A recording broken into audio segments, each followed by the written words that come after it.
We've talked about all the skill positions in fantasy football, but now it's time to go to the other side of the ball and talk team defense. I'm here with PFW fantasy expert Mike Wilkening. And Mike, we always focus on the quarterbacks and the running backs, but a team defense could also help you win your fantasy week. The question I want to ask you, how early should you consider taking a defense? It depends upon the rules of your league. If special team scores are involved. It also depends on your conviction and if you've had a success rate picking defenses early. I have no problem with someone taking a defense before those final 2 rounds if they have a conviction that a defense can make a difference for them and if the league that they're in rewards for big defensive scores.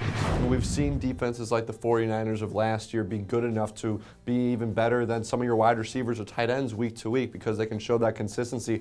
But I know there's a lot of people who maybe ignore defense in the beginning of the draft, wait till one of the last rounds, take whatever defense is on the board, and then play the matchup each week. I know I did it last year. Whoever's playing the Colts, that was the defense that I would take for that week because I was confident they'd be able to get the job done. So you're working the waiver wire, trying to play the best matchup. Is that a smart strategy? I think it comes down to how highly you rate the top-ranked defenses, and I think San Francisco is the pick of the litter this year because of the defense and because of the special teams pop that they have.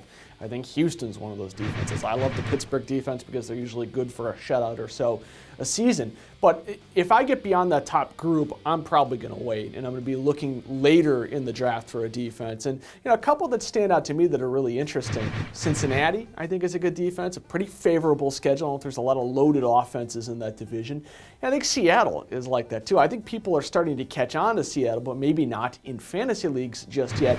They've got a very favorable divisional slate, and again, I think they can make some plays. I think there are some defenses down the board that can be difference-making units for fantasy owners. Yeah, when you look at a fantasy defense, you're not just looking at a defense that shuts everyone down. You want a defense that makes plays, sacks, interceptions, fumble recoveries. So the Giants and Lions have been good defenses. Another sleeper to throw out there, the Buffalo Bills. I think a lot of people are going to jump on that bandwagon. Throwing Mario Williams, Mark Anderson on that defensive line could pick up a lot of sacks for your fantasy team.